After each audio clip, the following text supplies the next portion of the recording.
Less Taken contains content that may not be suitable for all audiences. Listeners' discretion is advised. Less Taken.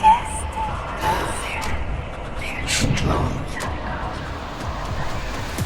I hate my family. I hate my children. They are weak. I am strong. You are weak. I am strong. Ginger holds a cross directly in front of her brother's face as he continues to spout profanities and rattle off prophetic nonsense. With a look of panic painted thick across her face, Ginger continues to pray for her brother Ray. Meanwhile, her father Raymond slides a tape recorder across the living room coffee table. Raymond can't believe what he's seeing or hearing. What's this now about having 7 children and hating them all because he's strong and they are weak? What is this gibberish? Ginger and Raymond record the conversation as Ray's eyes continue to roll back and he informs his family. I've been alive for centuries. I am wise. I am strong. My 7 children are weak. My family is weak. But I am so very, very strong. No matter how turbulent things become, Ginger continues to pray, each time a little bit louder. Ray convulses in his seat, jolting upright and then slumping backward, over and over, until suddenly, it all stops. Ray nearly melts into the sofa as his family stares at him wide-eyed. He sees their astonishment, but he doesn't remember a thing. They ask why he thought he had 7 children and why he felt everyone was weak, but he looks back at them as though they are the ones losing their minds. Show him, Raymond tells Ginger. Ginger hits play on the tape recorder, and Ray reacts as though he's hearing the words for the very first time. None of this makes a ton of sense to Ray, but he does confess something strange happened when he went alone to Summerwind, hoping to do some yard work. He speaks of the failing lawnmower and the stalling chainsaw. He mentions the eerie gust coming from the 2nd story.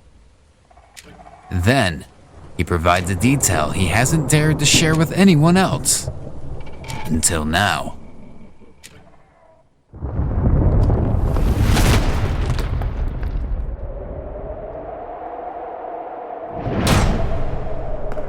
A piercing gust travels down the staircase and whips through the halls of Summerwind.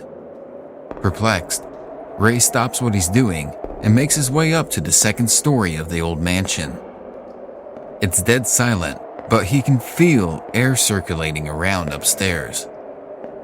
However, he can't figure out where it's coming from. That's when he sees the large pile of dust pick up from the floor and swirl around until it takes the shape of a man. This man clearly from a bygone era. Before Ray can say anything, the dusty silhouette races down the hallway and shows no sign of stopping. Ray jumps out of the way at the very last second, but he swears something chilling passed through his torso. He looks around. It's only him in the hallway. Just as Ray begins to recompose himself, he hears 2 loud gunshots rumble beneath his feet. Instinctively, Ray darts through the 2nd story hallway and rushes down the stairs. He keeps running until he reaches the kitchen, where he's hit with the overwhelming stench of fresh gunpowder. Again, it's just him, alone, inside of the to-be Summerwind Hotel. But he knows he heard the sound of gunfire coming from the kitchen, so he searches around, beginning to wonder if maybe the house is driving him mad. When he turns around to face the basement door, Ray wonders if perhaps the sound didn't actually come from the kitchen. Maybe it came from downstairs. Ray reaches for the doorknob when he notices a small hole in the wood just above his forehead. He steps back and realizes there's a second, identical hole running through the door just a few inches away. There's no doubt in his mind that he's staring at two bullet holes. Did someone just try to shoot him?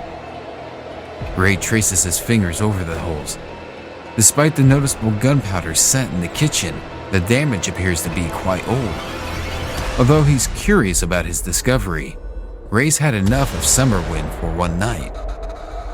Unfortunately, returning home isn't going to be so easy.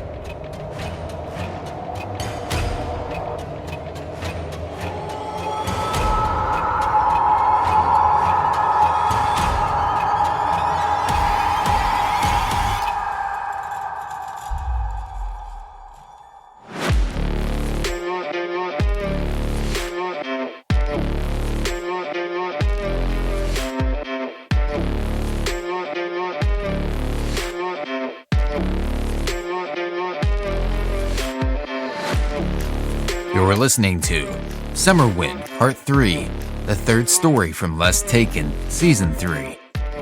If you haven't checked out Parts 1 and 2 of Summerwind, it's highly recommended that you do so before moving on with this episode. But if you're ready, in this episode we finish exploring the story of a family tormented by the Lamont Mansion / Summerwind Hotel and explore its eventual demise. Be sure to let us know what you think of this episode by leaving a fair rating and review wherever you're listening or at lesstakenpod.com. I'm CM Humphreys, and this is Less Taken, real-life horror stories from the Midwest. Thanks for listening, and I hope you enjoy Summerwind Part 3.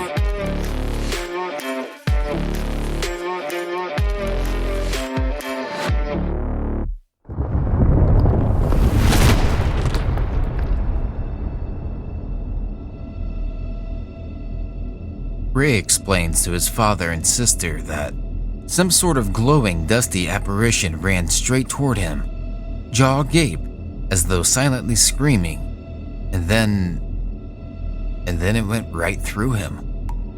He tells his father, Raymond, that it's the reason he returned home early and shaken the other night. It wasn't just that the lawnmower and chainsaw died. It was all the odd sounds and strange activities inside of the estate that terrified him. He couldn't make sense of the two bullet holes in the door. Ray understands that his father is a skeptic. Raymond's head is probably spinning from Ray's tale. Surprisingly, Raymond leans forward and explains that he might actually know a little something about the bullet holes in the basement door. He explains he was told a tale. To his surprise, it's quiet and completely still. He searches every last inch of the room, but there's no one down there. Robert's unsure if that puts him more or less at ease. Robert turns around and heads back to the stairwell. Vexed and almost disappointed, he makes his way back up the wooden steps. A few feet away from the door, he stops dead in his tracks and endures a sudden, bone-chilling gut. After it passes, Robert glances back up and sees a glowing silhouette standing in the doorway. Without a second thought, Robert steadies his revolver and pulls the trigger.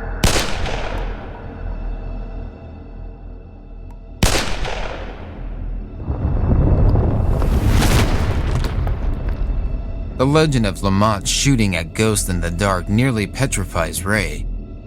It most certainly ensnares his sister, Ginger's full attention. Yet, despite every story they've just heard, Raymond still isn't convinced. Like hell, there are ghosts roaming around the decrepit halls of Summerwind. Ray's convulsions and seemingly demonic rants. They all started after Ginger hypnotized her brother and started asking about the old mansion. Raymond can't help but wonder if somehow Ginger influenced her brother to act out in such a strange way, or maybe it had something to do with the hypnosis itself. Speaking of which, Raymond isn't so sure he even believes in hypnosis. Curious, Raymond turns to Ginger and asks his daughter to try hypnotizing him.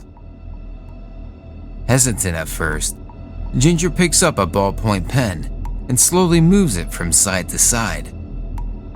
She speaks low, slow, and calm. But Raymond is resistant. It takes some time, but eventually, Raymond's eyes begin to drift off and he teeters near the edge of a couch cushion.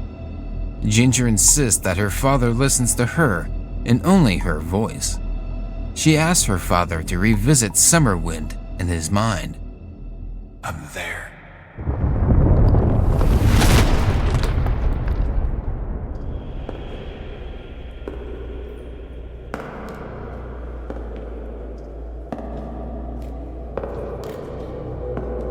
Where are you? For a moment, Raymond isn't quite sure where he's at. Everything's a little blurry, a little distorted. Lots of brick. Lots and lots of brick.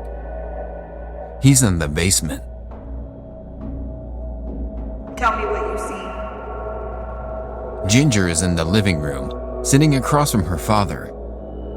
But Raymond, at least in his mind, is at Summerwind. Everything's so out of focus for him. Is he on the ground looking up at a brick wall, or is he looking down? Raymond doesn't know. Then, for some reason, it all clicks. He must be staring at the foundation. Why? Checking over his shoulder first, as though worried someone might be listening in, Raymond explains that somewhere behind one of these bricks is a small black box. What's in the box?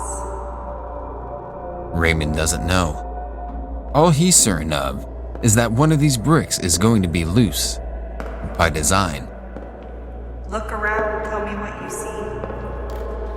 Summerwind might boast over 30 rooms, but it's not the biggest mansion in the Midwest by a long shot. However, from Raymond's current point of view, the basement stretches out into a dark, infinite abyss. Taking a few steps toward the west end of the basement, Raymond runs his fingers over the bricks until finally, one of them gives. He drops down to his knees and digs until the brick slides out. As foretold, behind the brick is a small black box. What's in the box? Raymond doesn't know. Open it.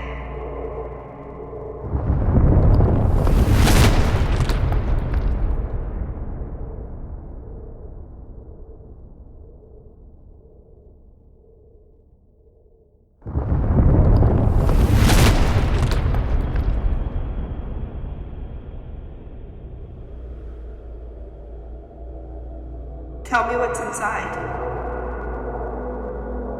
It's a deed, Raymond mutters to the empty basement as he stares down into the black box. What kind of deed? Raymond doesn't respond.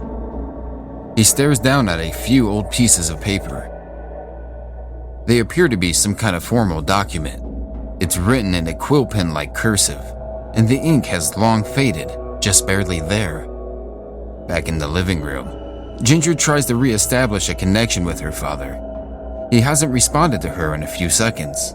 Then, he reaches down toward the coffee table and begins to move his fingers through the air, as though writing something. What are you writing? After further examining the weathered document, Raymond concludes that he's looking at a land grant of some description. 1767 is the year he's been able to make out. For Summerwind? Her father nods. Whose is it? Relaxed on the living room couch, Raymond thinks for a moment. Hands back in the air, he dips the invisible pen into an invisible inkwell and starts to spell out a name.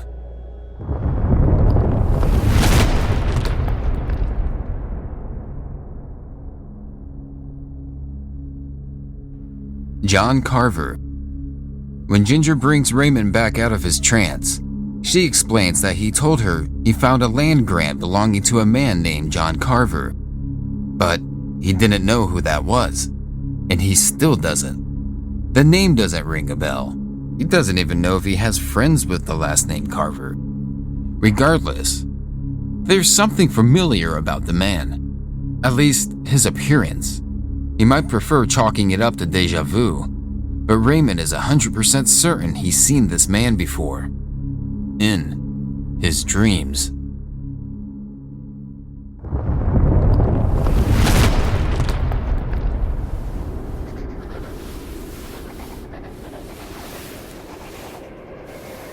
Raymond stirs in bed, his comforter tossed off to the side, and his sheets wadded up against the footboard.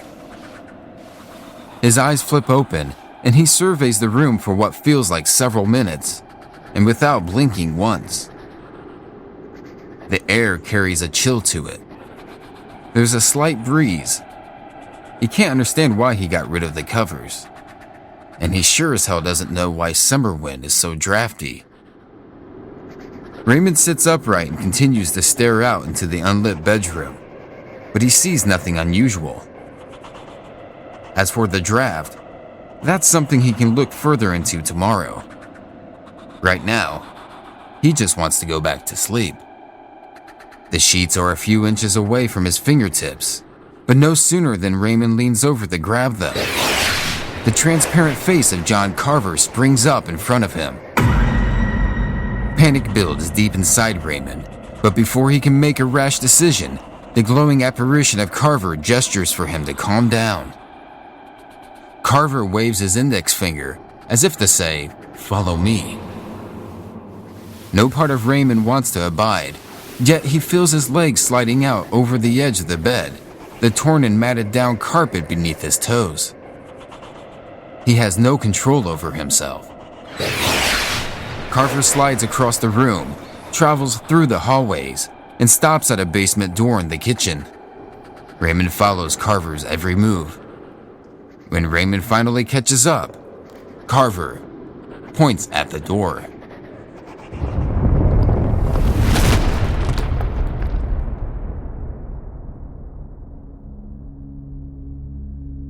Yes, Raymond recalls Carver's face from his dreams or nightmares, ones that might have happened more than once. He can't recall the entire scenario, but he's always felt like this version of Carver wanted to show him something.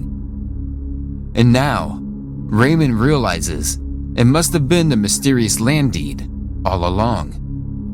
Raymond spends countless hours asking around town and researching everything he can about Carver. If he has the right guy, Carver was an explorer between the 17 and 1800s and a self-proclaimed tribal chief who alleged the local natives bestowed nearly half of Wisconsin upon him. There was some kind of land grant or deed involved, and Carver decided to hide the paperwork in the foundation of Summerwind. The trouble was, when he returned to withdraw the deed, Carver couldn't recall where he hid it. Up until now, Raymond rejected every paranormal claim his daughter, son, and the neighbors have made about Summerwind. A previous version of himself would be disgusted, but he's wondering if maybe the ghost of John Carver wanted him to locate the deed. And Raymond thinks he can.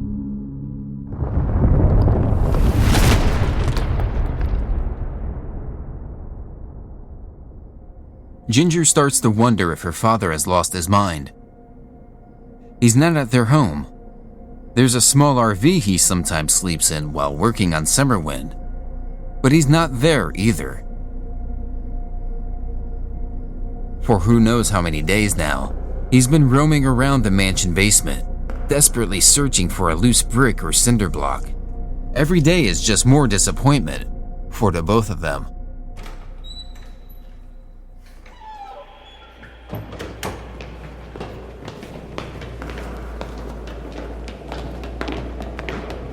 One day, he convinces Ginger and a few others to rummage through all the debris downstairs. If they can help him find the land grant, they might help make history Or at least, a major historical find. Maybe there'll be a little bit of compensation involved too. Who knows? Raymond leads them all from corner to corner in the basement as he continues to rattle off all he knows about the deed and John Carver. Just when it seems they're about to throw in the towel on today's search, something about the stairwell catches Raymond's eye. He scurries across the basement and traces his hand along the old cinder blocks. One of them gives. No one else can believe what they're seeing. The block slides out from the stairwell, and there's what looks like a small secret compartment behind it. But there's nothing in it.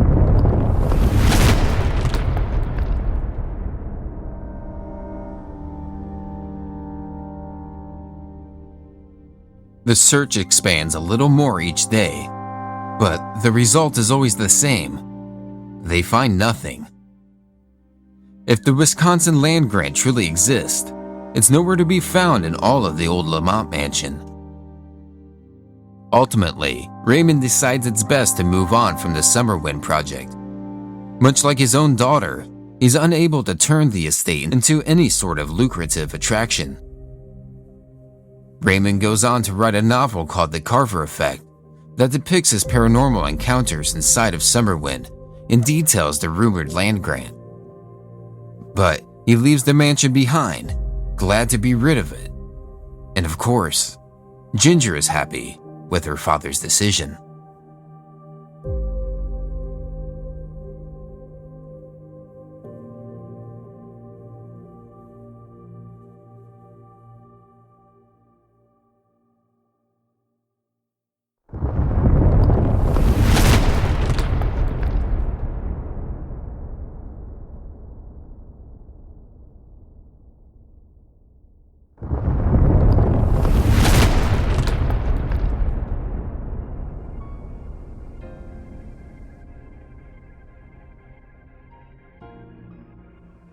Ginger and her family go on to discuss the strange events they encountered during their time at Summerwind, and they even appear on a paranormal TV show. This, of course, lures in the skeptics. While skepticism doesn't negate the allure of a haunted establishment such as Summerwind, it does beg for a balance between imagination and critical thinking. In terms of the evidence, one of the primary points of skepticism revolves around the lack of it. None of the stories provide consistent, concrete evidence. While there are numerous stories and accounts of strange happenings, skeptics argue that these are largely anecdotal and lack scientific rigor. Next, the skeptics look at the renovations. The mansion changes hands over the years, and each new owner has their own unique story. Some skeptics argue that the varying reports could be influenced by the psychological state of the occupants or their predisposition to believe in ghosts. Additionally, the mansion fell into disrepair, which could contribute to creaking sounds, drafts, and other seemingly eerie occurrences. The skeptics poke holes at all the hidden stuff inside of Summerwind too. The Hinshaw family, who lives in Summerwind during the 1970s, claims to have found a hidden compartment in a closet containing a human skull and other fragments. Yet, they chose to never once contact the authorities, and those remains have never once been found. Without any verifiable evidence, it too remains a point of contention. Another point revolves around the lucrative nature of a place like Summerwind. Raymond attempts to restore Summerwind and convert it into a hotel. It's easy to see why he might think the tales of paranormal encounters might have some kind of financial influence. He even tries to get approval to open a concession stand down the road from the mansion, but his request is denied. Owners seeking to attract visitors or investors might perpetuate ghost stories to enhance the mansion's allure. Perhaps that's Raymond's thinking, at least. And of course, there's the book about his encounters with the ghost of John Carver, it doesn't hurt if he sticks to his story if it means selling a few more copies. Lastly, claims of John Carver's land grant go all the way back to the original owner of Summerwind, Robert Lamont, who claimed he never heard of such a thing and could assure everyone that such a deed never existed on his property. Nevertheless, just when it seems that every part of the family's stories are debunked, another strange event occurs at Summerwind.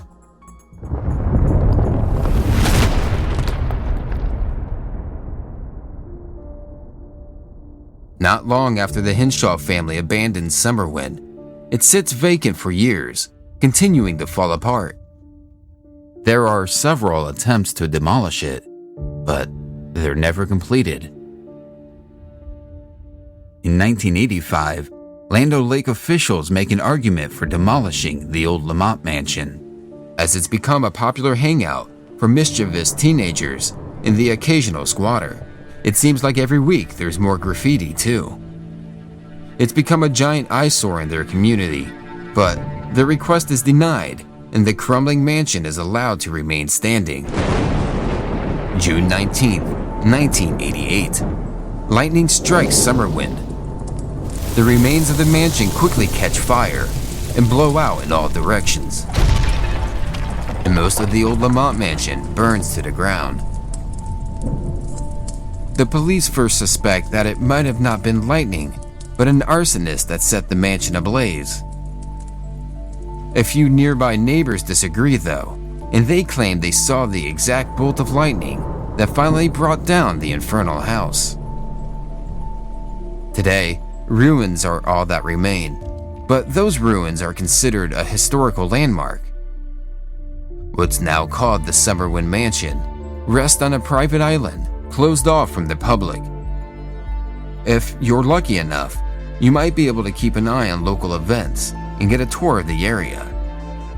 For instance, the Fox Valley ghost hunters are often given access to the ruins, and they've offered exclusive tours as recent as 2021. And who knows, one day you might be able to see more than just the ruins. Ever since the Summerwind Restoration Society teamed with the Fox Valley Ghost Hunters in 2014, there have been whispers of restoring Summerwind one last time.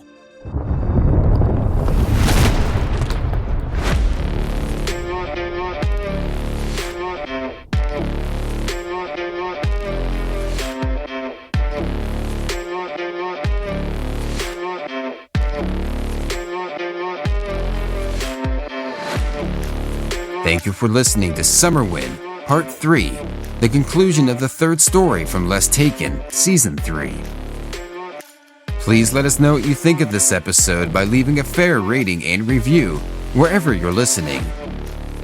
You can also submit your reviews at our website, lesstakenpod.com. Not only can you review the show at our website, but you can also write to us, as well as suggest ideas for future episodes. Speaking of the website, it's gotten a bit of a facelift, and our merch has gotten a refresher too. Some pages are still a work in progress, but be sure to check it out. If you truly enjoy the show, be sure to subscribe with auto downloads on and tell a friend. It all truly helps. Follow us before we follow you on Facebook, Instagram, and Threads under the handle @lesstakenpod for updates, media, and more. On Instagram, we like to drop early samples of our episodes too. One last way to support the show is by buying us a cup of coffee at buymeacupofcoffee.com/lesstakenpod. The link is in the episode notes. A quick note on our storytelling.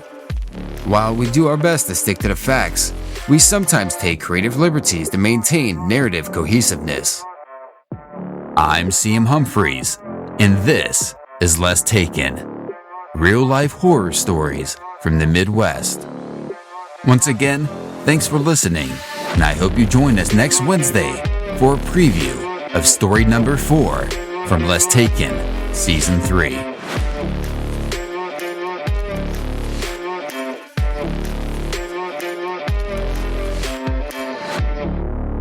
Chase County.